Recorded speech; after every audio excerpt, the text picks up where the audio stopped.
Allí fui hallado, allí lo pude ver, caí a su presencia. Hoy vamos a dar inicio hablando un poco de la naturaleza del ministerio pastoral en la iglesia. Vamos a explicar un poco qué es esto y bueno, especialmente vamos a hablar un poco hoy de la vocación divina. Entonces vamos a leer este pasaje, vamos a hacer una oración y encomendar ese tiempo al Señor. Dice ahí Filipenses 1 al 2. Dice: Pablo y Timoteo, siervos de Jesucristo, a todos los santos en Cristo Jesús que están en Filipos, con los obispos y diáconos, gracia y paz a vosotros de Dios nuestro Padre y del Señor Jesucristo. Padre, queremos encomendar una vez más, Señor, tu palabra, este tiempo de comunión que vamos a estar en estos días aquí en Fernando de la Mora. Señor, rogamos tu gracia, tu bendición, tu dirección, Señor, que tú vayas delante de nosotros y por tu palabra tú vayas alumbrando nuestro camino y mostrando cómo debemos conducirnos, Señor. Gracias por tu iglesia, gracias por los que están aquí reunidos, Señor. Que tu palabra, Señor, sea de bendición, sea de enseñanza, sea de instrucción para el corazón de todos nosotros, Padre. Lo pedimos en el nombre glorioso de nuestro Señor Jesucristo. Amén. Mis hermanos, leyendo Filipenses 1:1, nosotros podemos ver lo que sería el retrato de lo que es una iglesia normal, una iglesia bíblica.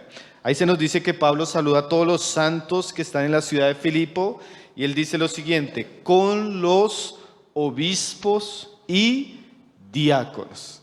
Este pasaje corto de alguna manera nos muestra lo que es el orden bíblico de una iglesia local.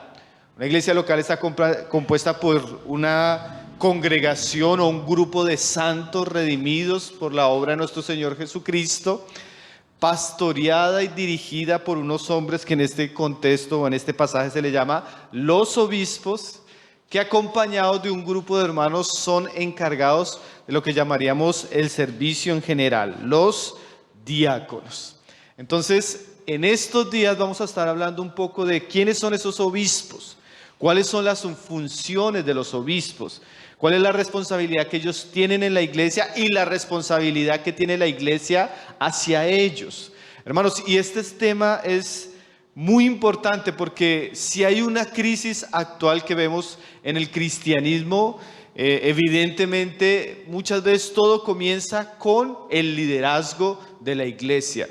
No es de extrañar que las primeras cosas que Pablo coloca en orden o envía a sus colaboradores para colocar en orden, en el caso de Timoteo y de Tito, es el gobierno de la iglesia.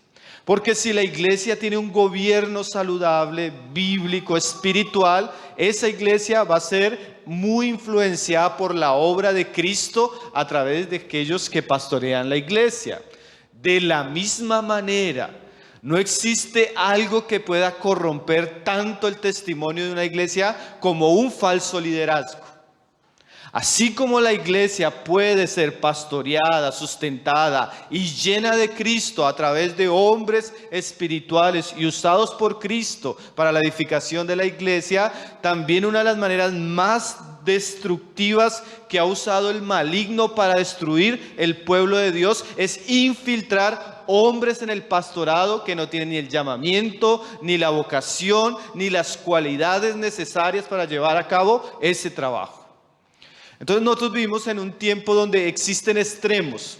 Existe el extremo del sistema evangélico pastoral, donde los hombres se enseñorean de la iglesia, donde los hombres se enriquecen con la iglesia, donde los hombres abusan de la autoridad en la iglesia. Pero también existe un lado opuesto. Ahí hoy en día, yo no sé si los hermanos han escuchado un movimiento llamado iglesias orgánicas. Y es como una especie de anarquía espiritual, donde ellos dicen que en un sentido todos somos hermanos, todos somos sacerdotes, pero no necesitamos quien gobierne entre nosotros. No necesitamos pastores, no necesitamos ancianos, y es un tipo de anarquía. Entonces, en medio de esos extremos tan variados que existen en el cristianismo, la iglesia en nuestros días necesita recuperar la visión bíblica de qué es el gobierno que Dios ha establecido para el pastoreo de su pueblo. Entonces, hermanos, estos temas son muy importantes nosotros considerarlos y tenerlos claros. Entonces, en estos días nos vamos a ocupar de estar tratando esos asuntos. ¿Quiénes son? ¿Qué características tienen? ¿Cuáles son sus funciones? ¿Cuál es el deber de nosotros como iglesia hacia ellos y de ellos hacia nosotros? Entonces, bueno, el Señor nos dé gracia, nos dé sabiduría y nos pueda estar hablando. Vamos a ir a otro pasaje, mis hermanos, que se encuentra en el libro de Hechos de los Apóstoles. Aquí a este grupo de hermanos se le llama obispos. En el pasaje de Hechos 20, vamos a ver que ese término obispo es un término que en las escrituras, en varios lugares, se usa para hablar de las mismas personas que se les llama ancianos, que son los que tienen la responsabilidad de pastorear la iglesia del Señor. Entonces, esos tres términos siempre aparecen juntos para referirse al mismo grupo de personas. Recuerde esos términos, hermano: obispo, anciano y pastores. Son palabras que siempre están juntas para referirse a las mismas personas. Aquí en Hechos 20, verso 17, se nos dice que cuando Pablo se va a despedir de los ancianos de la iglesia de Mileto, los envía a llamar. Dice: enviando pues desde Mileto a Éfeso, hizo llamar a los ancianos de la iglesia. Y más adelante en el verso 28, a estos mismos ancianos les llama obispos. Para que usted se dé cuenta, ahí por este mismo pasaje, que se está refiriendo al mismo grupo de personas. Hechos 20, 28 dice: por tanto, mirad por vosotros y por todo el rebaño en que el Espíritu Santo os ha puesto por obispos. Entonces a los mismos ancianos también se les llama obispos, ¿sí? ¿Y quiénes son ellos? Los que tienen la responsabilidad de pastorear o de apacentar las ovejas, como lo dice el mismo pasaje. O sea, ellos tienen un propósito, una función, que la vamos a estudiar también en estos días: apacentar la iglesia del Señor, la cual Él ganó por su propia sangre. Entonces, estos hombres, ancianos, obispos, son los que son llamados a pastorear la iglesia del Señor. Y esto, hermanos, pues no era algo nuevo. Ya desde el Antiguo Testamento Dios había prometido que Él daría a su pueblo pastores, que pastorearían la grey con sabiduría y con ciencia. Entonces, la manera como Dios lleva a cabo su obra en medio de su pueblo es a través de estos hombres que tienen la responsabilidad de pastorear, de edificar la iglesia que el Señor Jesucristo ganó con su propia sangre. Hoy vamos a ver lo que es la vocación en cuanto al ministerio pastoral. ¿Qué significa eso de vocación? ¿Sí? El llamamiento en relación al ministerio pastoral. Y lo primero que vemos aún ya en este pasaje es que esto es algo divino, hermanos. Esto no fue un invento de la historia de la iglesia. Esto ni siquiera nació en el corazón de Pablo, ni en el corazón de Timoteo, de Tito, ni en el corazón de la Reforma Protestante, ni Watchman, sino esto lo diseñó y lo estableció Dios, porque dice aquí: en que el Espíritu Santo os ha puesto por obispos. O sea que no es, porque a veces uno se encuentra con ese tipo de conversaciones. No, es que los hermanos están queriendo volver la iglesia a una institución, porque ahora hay algunos que se les llama ancianos o pastores. No, hermanos, aunque esos términos en algunos ambientes se hayan corrompido y distorsionado, fue Dios el que diseñó que su iglesia fuera pastoreada por ancianos o obispos. Fue el Espíritu Santo. Y aquí se habla del Espíritu Santo, pero si usted va a Mateo, cuando el Señor ve las multitudes, Él le dice a sus discípulos: orad por la mies, porque la mies es mucha y los obreros son pocos. ¿Y a quién tienen que orar? Al Padre. Y cuando Jesús pide esta oración, dice: porque son ovejas que no tienen pastor. O sea, la iglesia y los discípulos de Jesús deberían orar a Dios el Padre, porque Dios el Padre es el que da pastores a su iglesia. Entonces está involucrado el Padre, está involucrado el Espíritu Santo, y nuestro hermano ayer leía Efesios 4.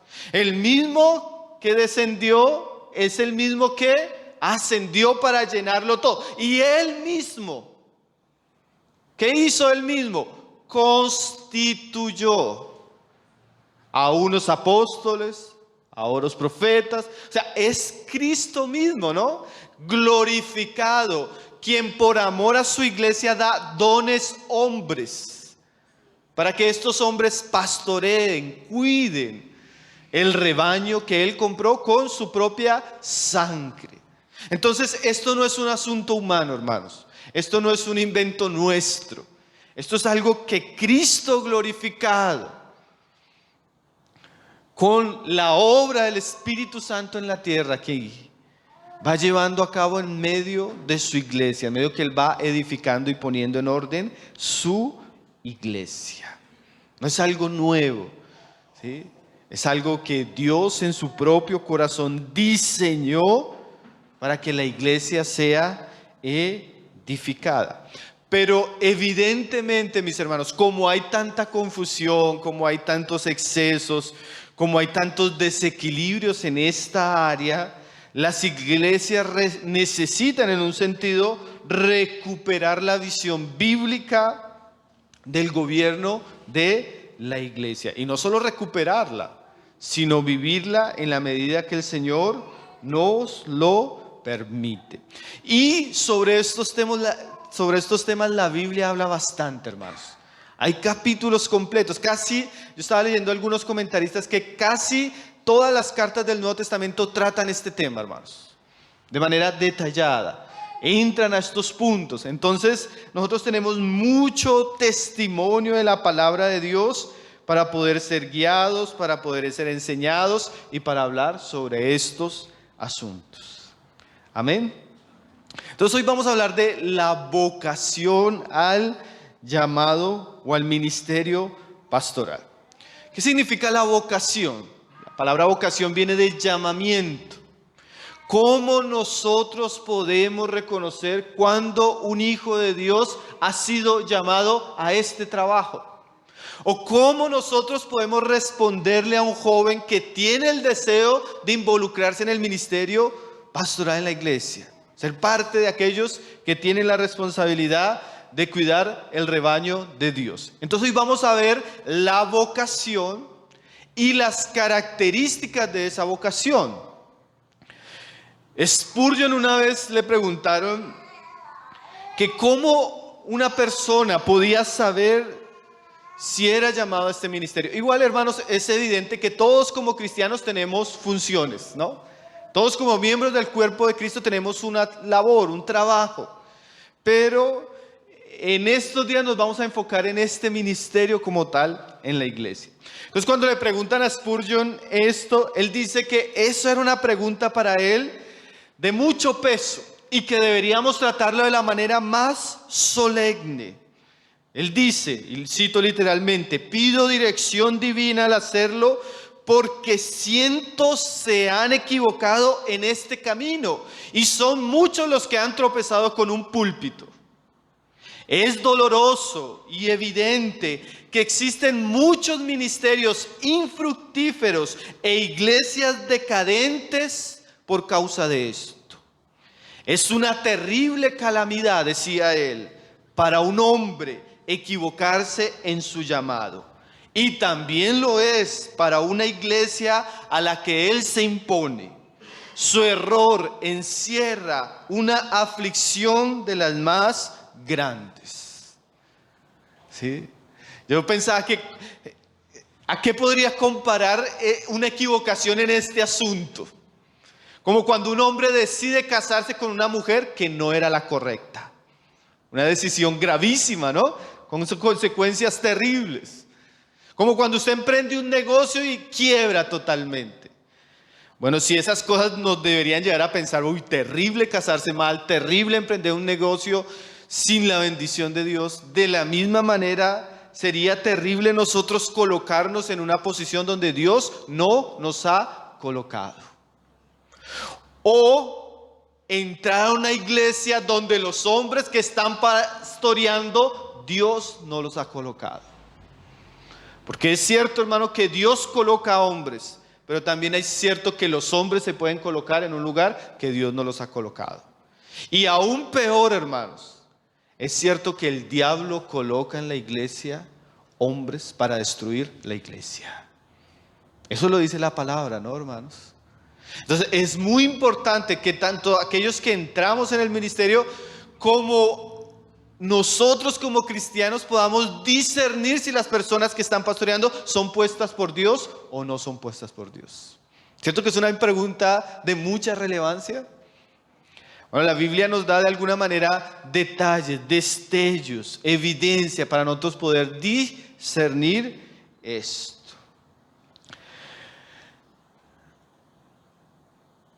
Vamos a leer un pasaje en Jeremías 23, verso 32.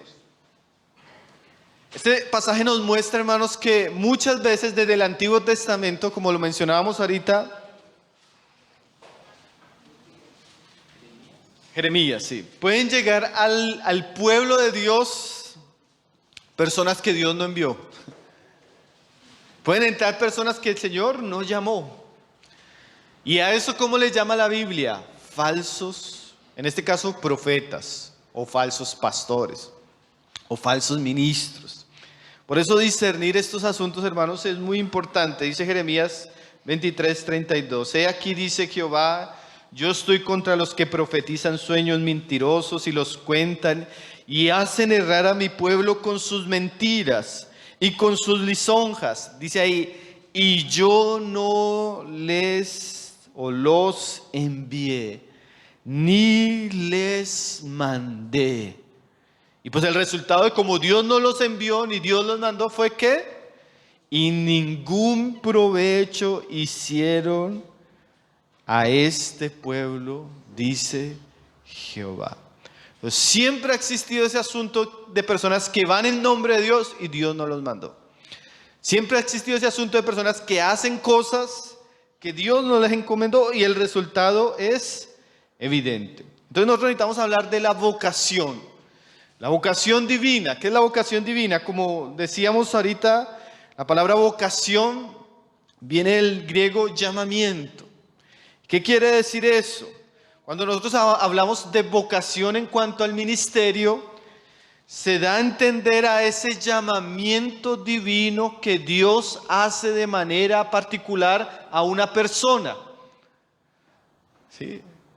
Es ese testimonio de Dios a una persona en particular que lo está apartando para algo especial. Vocación, eso es lo que significa la palabra vocación. Entonces, en cuanto al ministerio, hermanos, la vocación es muy importante. Porque Dios debe llamar a las personas que tienen esta responsabilidad de manera particular y clara. Y vamos a detenernos a mirar cómo yo puedo distinguir si Dios me está vocacionando al ministerio. ¿Cómo puedo distinguir si Dios me llama al ministerio? O está llamando a otros y yo puedo reconocer ese llamado. Ahora, como decimos vocación divina, quiere decir que el llamado es de Dios. En este asunto, en la palabra no existían voluntarios, sino siempre todo comenzaba en Dios. Dios es el que llama. ¿Se acuerdan lo que les dijo Jesús a los discípulos? Ustedes no me escogieron a mí. Yo los elegí a vosotros. O sea, el que toma la iniciativa en el llamamiento al servicio es Dios. Evidentemente, cuando Cristo nos llama por su gracia, por el Evangelio, hemos creído en Él, todos tenemos un llamamiento como hijos de Dios. Pero nosotros estamos usando este término especialmente en cuanto al llamamiento al ministerio. Dios es el que recluta, Dios es el que llama. No es que nosotros mismos, como dice Pablo dice que nadie fue soldado a sus propias expensas. O sea, nadie se puede poner como general en un ejército si no es puesto. Sugel Michelin da un ejemplo muy, muy interesante. Yo puedo ir a una tienda, comprarme un traje de capitán, ponerme unas medallas, y eso no significa que yo sea capitán de un ejército. ¿Sí? Nadie es soldado a sus propias expensas. ¿Sí? Yo puedo comprar una guitarra. ¿Sí? Yo puedo ponerme en esto, pero eso no significa que haga parte de un grupo y que sea reconocido. De la misma manera en la iglesia nadie puede decir yo soy. Alquilo un local, pongo un púlpito, compro unos bafles y ahora yo soy pastor. ¿Sí? Eso no funciona así. Nadie es pastor ni siervo de Dios a sus propias expensas. Es un llamamiento divino. Ahora, ¿cómo se ve ese llamamiento divino? Miren lo que dice un comentarista sobre la vocación al ministerio. La vocación es una convicción de que Dios nos ha separado del propio curso de nuestra vida para ponernos en una trayectoria donde podemos servirle a Él y a su pueblo, sacrificando tal vez lo que otros pueden disfrutar. Entonces hay una palabra que va a aparecer y que vamos a estar nosotros viendo, que es esa convicción. Cuando Dios llama, cuando Dios hace una vocación con las personas, Dios va a poner una convicción interior, profunda, intensa, incesante, de que Dios está dirigiendo nuestra vida a algo particular. ¿Sí? Es más que sentimientos, porque los sentimientos vienen y van. Es una convicción profunda. Alguien le llamaba, son cadenas invisibles. La persona comienza a sentir que Dios comienza como a amarrarlo a algo. Y que aunque la persona quiera liberarse de eso, eso comienza a interiormente a llevarlo en un curso donde tal vez él no se siente el más capaz, no se siente el mejor. Tal vez él ni quiere ir. Pero comienza a haber un fuego interno, un deseo interno, un llamado particular, personal, a un servicio. Y alguien decía, ese llamado o esa vocación es intransferible. O sea, es algo personal, es algo que Dios le da a algunos, no a todos. Y que yo lo que Él me dio, el llamado que Él me hizo, yo no se lo puedo dar a otro. ¿Sí? Es algo personal, es algo intransferible. Y decía también el comentarista, es algo irrevocable. Ahora, hermanos, eso es muy importante, poder discernir que es Dios el que nos llama, es la base de mucho de lo que va a ser nuestro servicio. Vamos a leer Gálatas 1:1, cómo Pablo habla de esa vocación, de ese llamamiento, cómo él describe su ministerio. Y es muy interesante, hermanos, cómo Pablo lo hace en este versículo. Y ahí es donde uno ve vocación divina, llamamiento de Dios a una persona, en este caso Pablo, y cómo él lo describe. Dice Gálatas 1, verso 1, dice: Pablo, apóstol, miren estas frases, hermanos, no de hombres. O sea, el ministerio no nace en los hombres, no lo entregan los hombres, ni los seminarios, ni las escuelas. Es algo que no surge en el corazón ni la persona. No es de hombres, porque si es de hombres es humano, y ahí es donde comienzan los problemas, ¿no? El llamamiento tiene que ser algo divino. Dice, no de hombres, ni por hombres. Los hombres van a tener un lugar, y ahorita lo vamos a ver. Pero inicialmente la vocación comienza con Dios. Es Dios el que llama. Es Dios el que inquieta, es Dios el que despierta eso, es Dios el que nos está apartando. Y esto es muy importante porque como la obra de Dios en la iglesia es una obra que tiene tantos desafíos, tantas dificultades, lo que nos va a sostener en últimas es que Dios nos colocó. Lo que nos va a ayudar en los tiempos difíciles, en las crisis, en los problemas, en las angustias, en la humillación, aún en la misma exaltación, lo que nos va a guardar es que Dios nos colocó y no nosotros. ¿Sí? Muy importante tener esa certeza de que estamos aquí es por Dios. No porque los hermanos me dijeron, aunque hay una parte para los hermanos, pero realmente es Dios. ¿Sí? Dice Pablo, no por hombres, no de hombres ni por hombre, sino, y mire dónde Pablo liga este asunto, sino por Jesucristo y por Dios el Padre que lo resucitó de los muertos. O sea que la vocación divina surge en el seno de la Trinidad, el Padre con el Hijo, desde la eternidad. A una vez antes de que la persona hubiera nacido, ya Dios había determinado apartar a este hombre para. Así le dice el Señor a Jeremías, ¿no? El mismo Pablo lo dice acá. Desde el vientre. Imagínense. La persona no había ni hablado, ni estudiado, y ya Dios lo había apartado para algo. ¿A usted no le parece eso maravilloso, hermanos? Y usted se da cuenta que todas las experiencias de Pablo, de Pedro y de todos aquellos hombres que Dios llamó, en un sentido apuntaban a que en algún momento, cuando Cristo se revelara, ellos iban a tener una vocación y un trabajo muy particular en relación a la obra de Dios. Entonces la vocación es ese llamamiento divino, claro, personal, intransferible, constante, insistente, donde Dios comienza a hablarle a un hombre que lo está apartando para un trabajo particular. Ahora, como decíamos, vamos a ver la vocación y sus características. ¿Qué características nosotros podemos ver cuando Dios hace este tipo de llamado a una persona?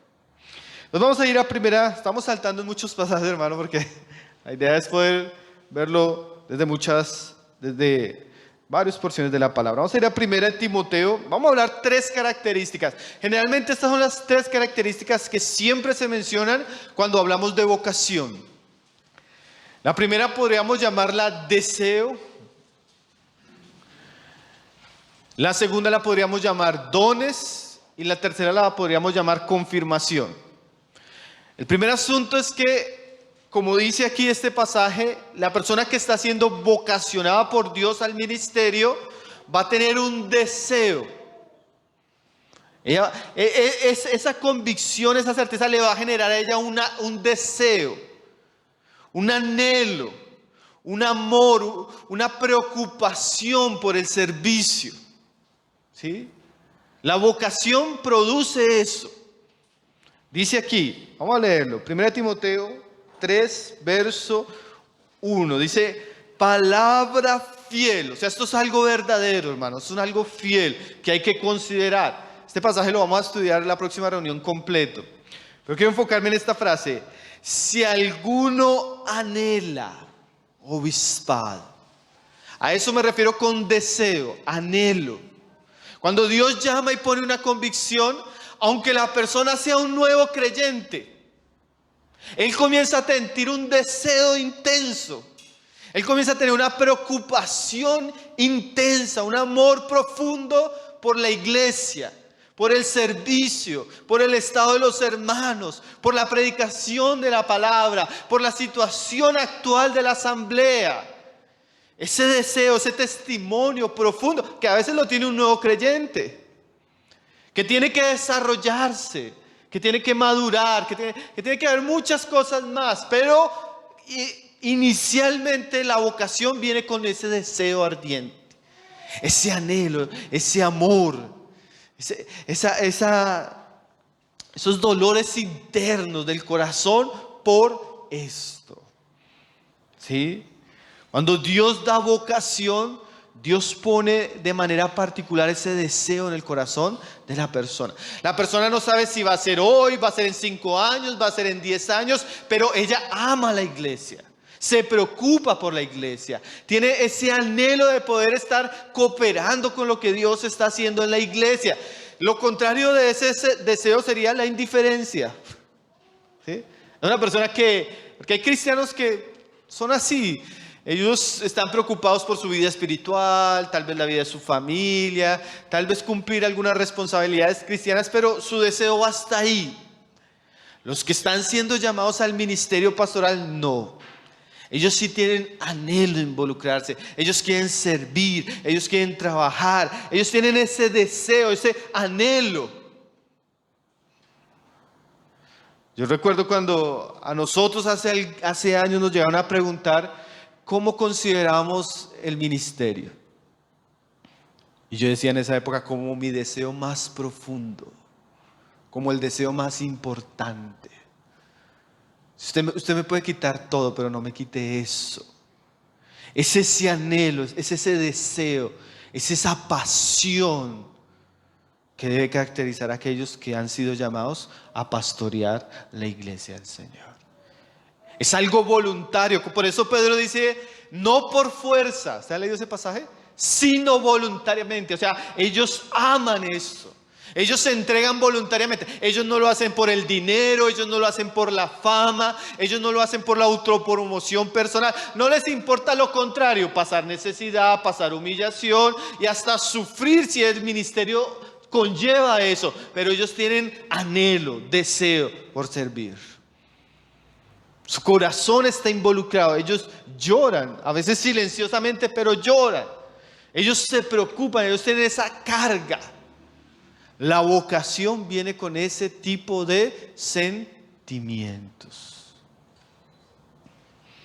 Hace poco un joven me preguntaba en una ciudad, hermano, tengo una responsabilidad en la iglesia, los hermanos me están animando a esto, pero mis planes son profesionales. Yo quiero hacer esto, yo quiero crecer esto, quiero crecer.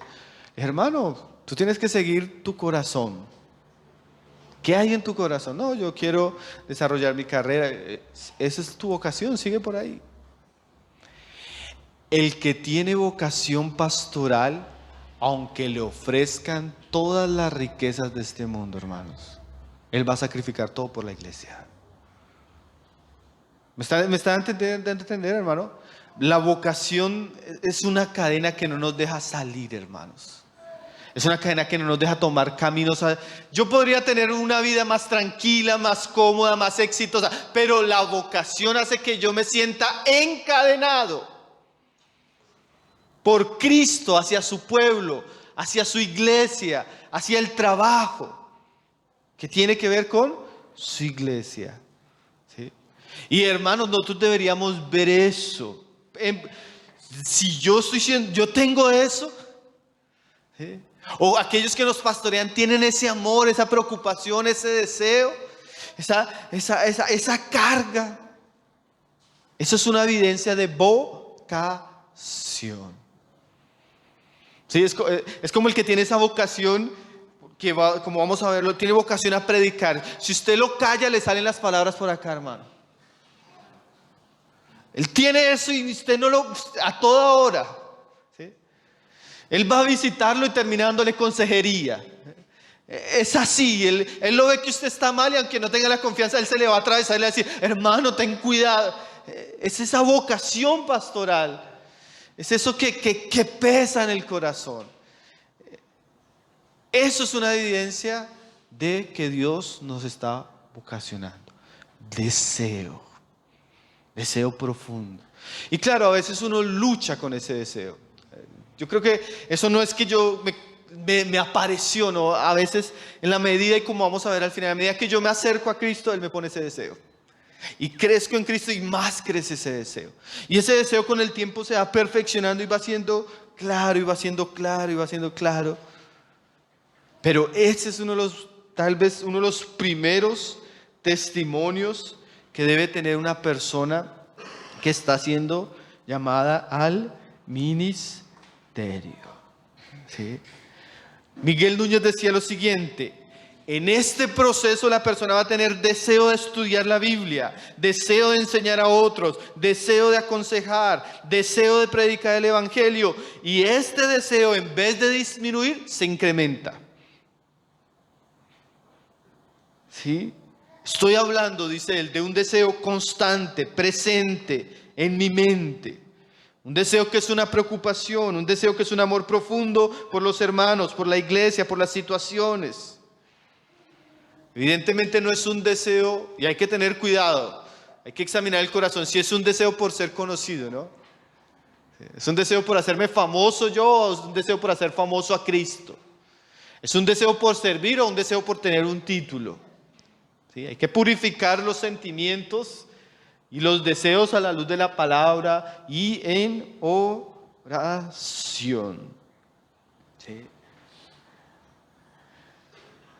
Entonces, las personas que se involucran en el ministerio deben tener seguridad de que Dios les ha puesto ese deseo, ese anhelo, ¿sí? Ese amor profundo. Ahora, segundo, vamos a ir a 1 Corintios capítulo 12. Primero podríamos decir deseo, lo segundo, dones. ¿Qué significa eso? Si Dios está llamando a alguien a servir, evidentemente, si Él llama, le dará los dones necesarios que la persona necesita para ese servicio. Nosotros vamos a darnos cuenta que este servicio tiene funciones. ¿Qué funciones? Pastorear, gobernar, predicar, aconsejar. Son las funciones del gobierno de la iglesia. Y para eso significa que estos hombres deben tener ciertas actitudes, ciertas capacidades, tanto naturales como espirituales. Entonces, si Dios llama, Él da dones. Dones para servir. Dice ahí, verso 7, pero a cada uno le es dada la manifestación del Espíritu para provecho, porque a este es dada por el Espíritu palabra de sabiduría, a otro palabra de ciencia según el mismo Espíritu, a otro fe por el mismo Espíritu, a otros dones de sanidades por el mismo Espíritu, a otro el hacer milagros, a otro profeta, a otro discernimiento de espíritus, a otro diversidad de géneros de lenguas y a otro interpretación de lenguas, pero todas estas cosas las hace uno y el mismo Espíritu, repartiendo a cada uno en particular como Él quiere. Entonces, cuando comienza a haber este deseo, nosotros deberíamos pensar o preguntarnos si yo tengo los dones necesarios para cumplir esta función. Mi deseo va acompañado de esos dones. Dios cuando yo me salvé en su Espíritu me ha dado ciertas gracias particulares que corresponden al llamado que yo voy a cumplir en su iglesia. O sea, parece que debe haber algo que encaja, el llamamiento con la vocación, con los dones recibidos. Evidentemente Dios nos da su gracia, su poder se perfecciona en nuestra debilidad, pero para cierto servicio, especialmente el pastorado en la iglesia, el cuidar, pastorear la iglesia, se requieren ciertos dones. Entonces, una manera en que la vocación es confirmada en nuestra vida es que Dios comienza a darnos esos dones, esas capacidades para poderle servir, ¿sí? Es improbable, hermanos, que Dios llame a una persona y no le dé los dones que ella necesita. Tal vez entonces ese llamado que la persona está sintiendo es más un asunto de su propio corazón. Yo recuerdo la historia de William Carey, hermanos. William Carey llega a predicar a un país, tiene que conocer la lengua, él comienza a evangelizar y le era muy difícil los idiomas en un comienzo. Y él le dice al Señor, Señor, y eso lo oró 7 años, Señor, si tú me has llamado para esto, yo necesito que tú me des el don de lenguas. Y no es el don de lenguas de hablar, sino el poder hablar el idioma porque nadie lo entendía bien. Y sufría mucho, y Señor, y Señor, y Señor, y Señor. Cuando llega un momento que él experimenta en su vida que, como cuando lo que no tenía, lo recibió. Y comienza a hablar y la gente comienza a convertirse. Si Dios me está dando esa carga, si Dios me está dando ese deseo, yo tengo que orar a Dios o voy a ver en mi vida cómo Dios me da los dones necesarios, hermano. Las capacidades espirituales para servir y trabajar en medio de su casa. Entonces vamos a darnos cuenta porque parte de las funciones que vamos a ver en el ministerio pastoral es que estos hombres tienen que tener la capacidad de predicar. Acto para enseñar. No tienen que predicar como Spurgeon, porque todos tenemos un don, una medida de don para predicar. Pero tiene que ser una persona que por lo menos al abrir la escritura, él entienda la escritura, él explique la escritura y las personas sean edificadas. Las personas puedan recibir la palabra, entender la palabra, ser enseñados, corregidos, reprendidos por la palabra de Dios. Tienen que tener gracia para hablar. ¿Sí? Yo hace un tiempo visitaba una ciudad donde un hermano me decía: hermano, a mí me están insistiendo, pero a mí no me gusta hablar. Me da vergüenza, yo paso, prender el micrófono y se me va todo, se me olvida todo, se me pierde todo, colapso. Yo le decía: hermano, seguramente no es tu llamado, porque el llamado viene con el don. ¿Qué más dones vamos a darnos cuenta que necesita el gobierno de la iglesia? Don de liderazgo. Ellos tienen que ser personas que tengan la capacidad de tomar la iniciativa, la delantera, tratar problemas, ¿sí? Comenzar nuevos caminos, abrir paso donde nadie más. Entonces tienen que tener dones de liderazgo. Entonces de pronto hay personas que naturalmente son demasiado tímidas, demasiado pasivas, no les gusta tener problemas, no les gusta situaciones difíciles. No es el ministerio para ellos. Se requiere cierta firmeza, cierta templanza, cierta capacidad de poder avanzar aún en adversidad, cierto valor espiritual, cierto coraje, valentía, ¿sí? Dones para presidir, dones para enseñar, dones para aconsejar. Persona que tiene capacidad de escuchar, que se preocupa por los demás, que se involucra, que puede dar un consejo, que puede guiar, que puede ayudar, ¿sí? Entonces, eso lo da ¿quién? El Espíritu Santo a el que Él quiere. Entonces, en la medida que nosotros vamos viendo, la vocación es confirmada por los dones. Y uno se da cuenta, a veces hay hermanos hermano nuevo creyente, hermano nuevo creyente, lleva un poco tiempo caminando con el Señor, hermano, que la cena, se hace una meditación, el hermano habla y tú te das cuenta que tiene el don de enseñanza. Hay hermanos que Dios les da eso, enseñan y todo entienden, es edificante, es vivo, Dios habla. Y tú dices, bueno, hay que ver cómo se desarrolla ese don. Pero Dios da testimonio de eso a través de sus dones. Y eso lo debe percibir tanto la persona como los demás. No recuerdo bien, porque parece que hay dos historias semejantes. Pero hay una historia de Howard Hendricks, que es un profesor de teología, que él cuenta que él tenía un estudiante. Y el estudiante le decía, es que yo tengo el ministerio de la palabra. Y él como profesor le decía, no tienes el don de la palabra. Que yo tengo el don de la palabra. Que no tienes el don de la palabra. Que sí, que yo tengo el don de la... Bueno, entonces yo no tengo el don de escucharte. Porque al hablar la palabra nadie le entendía, ¿sí? Pero él estaba empecinado que sí, pero nadie no edificaba. Entonces, debe haber un don donde debe haber un momento donde yo me examine, ¿será que tengo las capacidades espirituales para esto? ¿Sí? Y también debe haber un testimonio, como vamos a ver ahora, de los demás, ¿sí? Que la persona se le acerque y le diga a uno, hermano, fue muy edificante lo que dijiste, muy edificante lo que enseñaste, tienes gracia para eso, hermano, órale a Dios porque vemos eso en ti.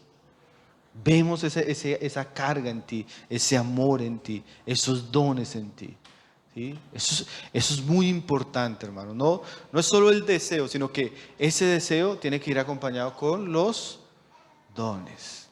Y Dios los da. Yo cuento solo como una experiencia. Yo me convertí, hermano. Yo tenía tantas ganas de hablar la palabra, hermano, pero no podía. Yo tenía como si me hubieran puesto aquí un... Hermano, yo quería hablar a las personas y no podía. Y para mí era muy vergonzoso. Yo leyendo ese testimonio de Watchman y que él evangelizaba todos los días, por lo menos una persona, y yo iba a hablar y no podía, hermanos. O sea, era como un... Así que eso que usted por dentro y no le salen las palabras. Yo sufría bastante y un día me puse a orarle, Señor, dame la posibilidad de hablar a las personas. Si tú no me das esto, yo no lo puedo hacer, Señor, dame esa posibilidad. Hermanos, ese día hasta lloré, pero fue así bien sincero, Señor, ya me da vergüenza como yo siendo cristiano ya hace unos meses y no he podido evangelizar a nadie. Y ese día lloré y ese día iba para un lugar y me subí a un transporte público, hermanos.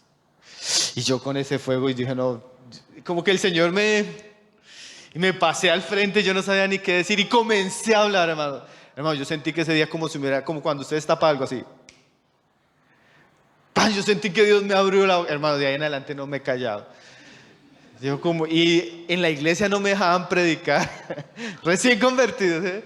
Yo quería predicar en reunión de jóvenes y los hermanos no me dejaban. Y yo decía, bueno, si no puedo ahorita me voy en un bus, en 2 buses y me voy a predicar lo que no puedo predicar acá. Ya después de ahí en adelante no me pude callar, hermanos. Dios me dio eso de estar hablando. O sea, Dios da lo que necesitamos para el servicio, hermanos. Son dones que Dios da. Y si yo siento ese llamado, yo tengo que orarle al Señor, Señor, confirma ese llamado con los dones que necesito para poder servir legítimamente a tu pueblo. Entonces, primero, hermanos, deseo. Segundo, dones. Y lo tercero, que le llamamos confirmación o el testimonio de las personas que están a nuestro alrededor. Vamos a leer unos pasajes ahí en Hechos 16.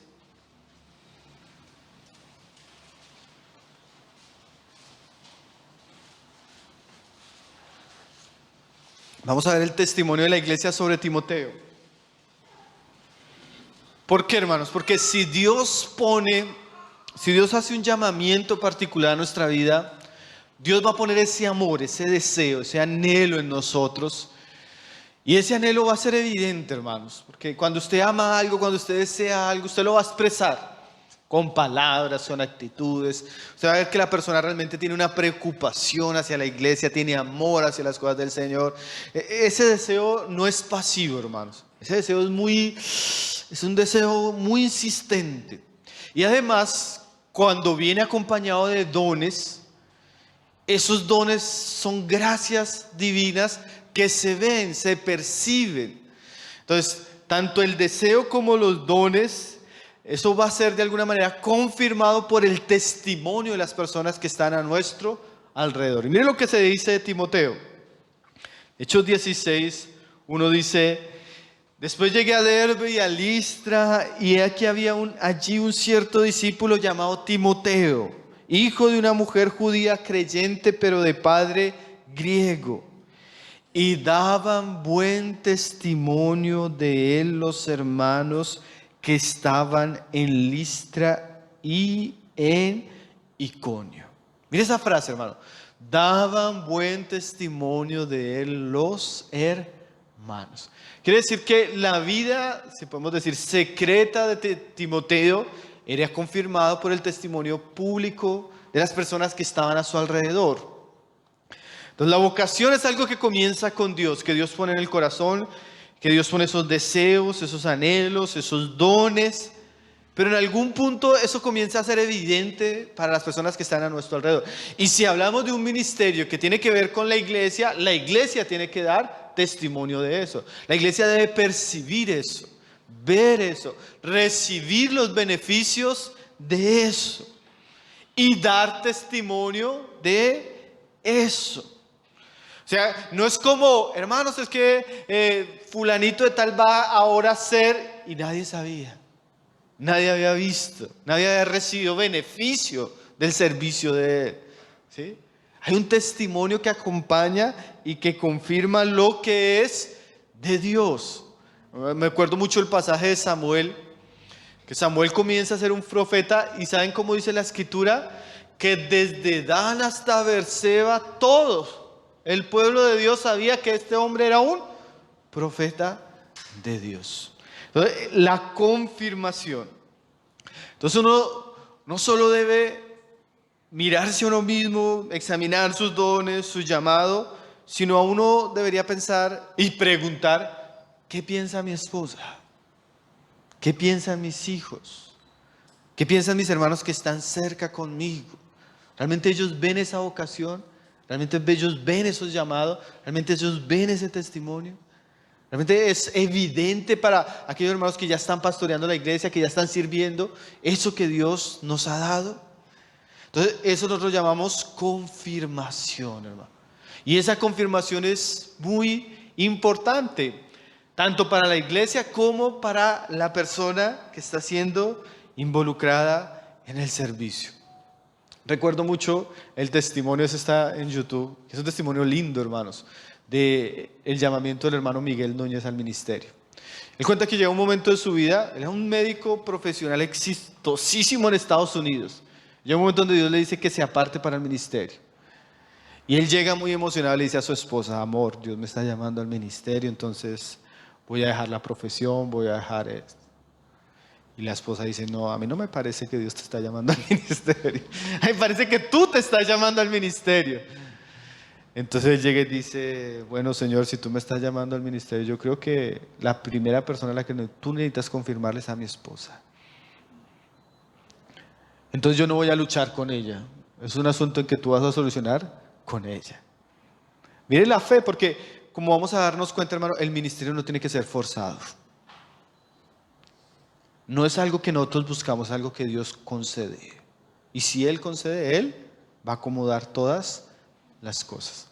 Dice que pasa casi, no recuerdo bien si fue un año, un poquito. Y un día se le acerca a su esposa. Dice, Miguel, es hora que dejes tu trabajo para que te dediques al ministerio. Entonces Dios confirma, hermanos. Dios confirma a través de las personas que están a nuestro alrededor, nuestras familias, nuestras esposas, los hermanos. Van a comenzar a, hermano, mira lo que Dios te ha dado, ¿no? De verdad, toma en serio la vocación que el Señor está dando, toma en serio el llamado que tienes, toma en serio la palabra. O sea, comienza a ver esa confirmación, ese testimonio de la iglesia, de aquellos que están antes de nosotros, que Dios nos está llamando al servicio. Ahora, sucede algo que es evidente. Si Dios me está llamando, hermanos, si Dios nos está involucrando, si Dios nos está cargando, yo no necesito esperar el momento que me coloquen en el ministerio para involucrarme, ¿no? Se entiende que la iglesia va a poder dar testimonio porque es la persona que siempre está presente, es la persona que se ocupa, que sirve, que está involucrada, si sean los servicios menos visibles, pero es un hermano que está ahí, involucrándose, presente, trabajando, ocupándose. Tal vez no está predicando ahora porque tal vez no es el tiempo, pero está ahí. Es constante, es fiel, es esforzado. Un hermano decía que hoy existe una especie rara en el cristianismo. Y esa especie rara son los teólogos de internet. Ellos discuten por Facebook, ellos enseñan por Facebook, ellos hacen todo por Facebook y cuando usted va a su iglesia local, ni se reúnen, ni aparecen, Entonces decía, es una especie rara, no había existido antes, ¿no? Es la especie de la era digital.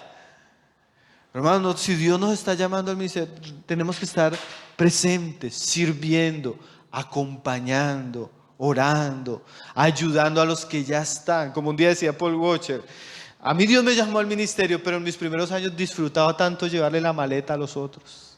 Él usa ese lenguaje, ¿no? Disfrutaba tanto estar con los otros, apoyar a los otros, animar a los otros, orar por los otros, ¿sí? Cuando ya era evidente, porque siempre estaba ahí, siempre fui compañero, siempre fui servidor, siempre estuve involucrado, ¿sí? Como decía otra persona, a veces nosotros vemos un papel en el salón y pasamos por encima y ni lo recogemos, y si queremos predicar. Muchas veces todo comienza en lo poco, en lo simple, donde las personas comienzan a ver nuestra devoción, nuestro compromiso, nuestro amor, que tenemos gracia para hablar, que tenemos amor, preocupación, que nos involucra, nos preocupa la evangelización, que nos preocupa las familias que están teniendo crisis, nos preocupa a los jóvenes, o sea, amamos la iglesia y eso es evidente, hermanos. Entonces, ¿qué dicen las personas a nuestro alrededor? Por eso ayer hablábamos que para nosotros es muy importante lo que piensa la iglesia, hermanos, porque la iglesia confirma. Hermano, ¿tú cómo ves a fulano? No, el hermano firme, fiel, comprometido, con gracia, enseña, se preocupa, visita, me llama. ¿Sí? Hay lugares donde hacen lo siguiente y me parece hasta saludable, hermanos. Cuando van a hacer el nombramiento de ancianos, dejan 2 o 3 semanas y en una de esas semanas abren la reunión. Bueno, fulano y fulano es candidato. Yo quiero que se levanten en la iglesia las familias que fulano ha visitado. Hacen eso público, entonces se levanta una familia. Hermano, el hermano me visitó y fue una gran bendición. Hermano, ¿quiénes han recibido beneficio de la enseñanza de la palabra? Hermano, cuando el hermano enseñó tal, o sea, hay un testimonio de la iglesia que confirma el servicio y el trabajo de los santos, hermano. Entonces, la vocación divina, inicialmente hoy comenzamos a ver, hermanos, que tiene 3 aspectos. Primero, ese deseo. Segundo, los dones que acompañan. Tercero, la confirmación de aquellos que Dios ha puesto a nuestro alrededor. Dios da testimonio de su palabra. Y vamos a ir terminando, mis hermanos, hoy con Juan 21. No vamos a hablar un poco de madurez, porque eso lo vamos a hablar la próxima reunión, porque vamos a estudiar 1 Timoteo 3 completo. Ahí vamos a ver que es necesario que estos hombres tengan ciertas cualificaciones. Entonces, ahí vamos a hablar un poco del asunto de madurez y otros aspectos que hoy vamos a pasar por alto. Ahora, ¿por qué voy a terminar con este pasaje, hermanos? Porque evidentemente este pasaje nos va a mostrar qué tipo de personas son aquellas que el Señor llama y vocaciona. Y hay algo que está detrás de todo esto: deseo, dones y confirmación. ¿Qué es lo que está detrás de todo esto? Que esto es como la base, como nuestro hermano decía en estos días, esto es el lugar santísimo de todo servicio. ¿Sí? Esto es el lugar santísimo de todo ministerio. ¿Qué? El amor a Cristo. Ahí comienza todo, hermanos. Entonces terminamos en este pasaje y en las palabras que Jesús le dijo a Pedro. No lo voy a exponer porque nos daría mucho tiempo, pero sí solo quiero resaltar las palabras de Jesús a Pedro. Juan 21, verso 15, dice: cuando hubieron comido, ¿ustedes recuerdan que esto es en la resurrección? Después de que el Señor ha muerto, ahora ha resucitado, se ha presentado a sus discípulos en varias ocasiones, y antes de ascender el Señor va a comisionar a Pedro.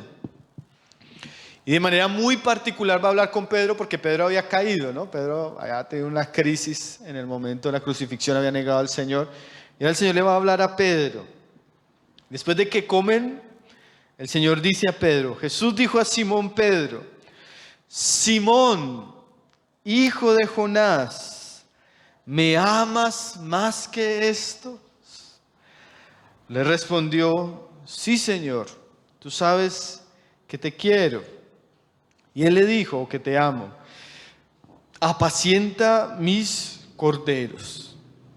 Volvió a decirle la segunda vez: Simón, hijo de Jonás, ¿me amas? Pedro le respondió: sí, Señor, tú sabes que te amo. Le dijo: pastorea mis ovejas. Y le dijo la tercera vez: Simón, hijo de Jonás, ¿me amas? Pedro se entristeció de que le dijese la tercera vez: ¿me amas? Y le respondió: Señor, tú sabes todo, tú sabes que te amo. Jesús le dijo: apacienta mis ovejas. Hermanos, son 3 preguntas muy claras, ¿no? Pedro, ¿me amas? Hermanos, el ministerio es para personas que amen a Cristo de todo corazón. Esa es la base del servicio en la iglesia de Dios. Nuestra amor, nuestra devoción, nuestra fidelidad, nuestro compromiso con Cristo. Y es tremendo que en la medida que Cristo nos acerca a Él, porque aquí Pedro, el Señor está restaurando a Pedro y lo está trayendo hacia Él. Cuando Pedro le responde: Señor, tú sabes que te quiero, tú sabes que... El Señor le dice: apacienta, pastorea y apacienta mis ovejas. Mucho de ese deseo, mucho de ese anhelo, muchos de esos dones, mucho de eso que las personas van a ver, hermanos, se cultiva en nuestra relación con Cristo. Alguien decía que nosotros no debemos buscar el ministerio, nosotros debemos buscar a Cristo. Pero lo cierto es que sea en el ministerio pastoral de la iglesia o en otros servicios, en la medida que yo amo a Cristo, me deleito en Él y vivo para Él, Él va a dirigir mi vida, mi corazón y mis manos a servir en su iglesia. Entonces, hay hermanos que por su amor, su devoción, su pasión por Cristo, ellos van a recibir una responsabilidad. Ellos van a recibir un encargo, ellos van a recibir una carga, ellos van a recibir unos dones y ellos van a recibir una responsabilidad en medio de su iglesia. Y qué tremendo es, hermanos, que es Cristo mismo, como decía Pablo, quien pone ese encargo, quien llama, quien dota a las personas, quien llama y quien da testimonio de que Él está llamando a cumplir ese ministerio. Entonces yo creo que siempre nosotros debemos estar orando a Dios, el Padre, para que Él levante obreros, porque la mies es mucha, hermanos. La mies es mucha. Y no existe, miren lo que dijo Jesús cuando Él dice esto de la oración. Dice que Él tuvo compasión de la gente. ¿Y saben por qué tuvo compasión? Una vez pensaría que Él tuvo compasión porque a veces uno piensa muy naturalmente, porque tienen necesidades o porque están, por el gobierno que están teniendo, por la situación económica. Pero dice que Él tuvo compasión porque los vio como ovejas que no tenían pastores. Entonces cuando uno va a una ciudad, a una iglesia y no hay pastores, hermano, o cuando uno visita una iglesia y los pastores que hay son corrompidos, enseñando un evangelio diferente, hermanos, es una situación de verdad que nos debería generar preocupación, tristeza y compasión, de tal manera que podamos orar: Señor, levanta y envía obreros. Y no solo levanta, envía, capacita a aquellos que Dios ha puesto, úsalos, llenas de tu gracia, guárdalos de ellos mismos, guárdalos de las tentaciones, guárdalos. Además, estos son asuntos tan serios. Yo he visto iglesias bonitas, preciosas, que los ancianos cayeron en pecado y se acabó la iglesia, hermanos. O sea, se acabó totalmente. O sea, esto es un asunto tan serio, tan importante, que la iglesia siempre debe estar orando, cuidándose, velando y ayudándonos para que la obra de Dios prospere en nuestros días.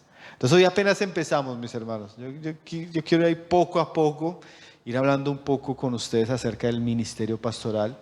Hoy apenas comenzamos con la vocación y las evidencias de esa vocación.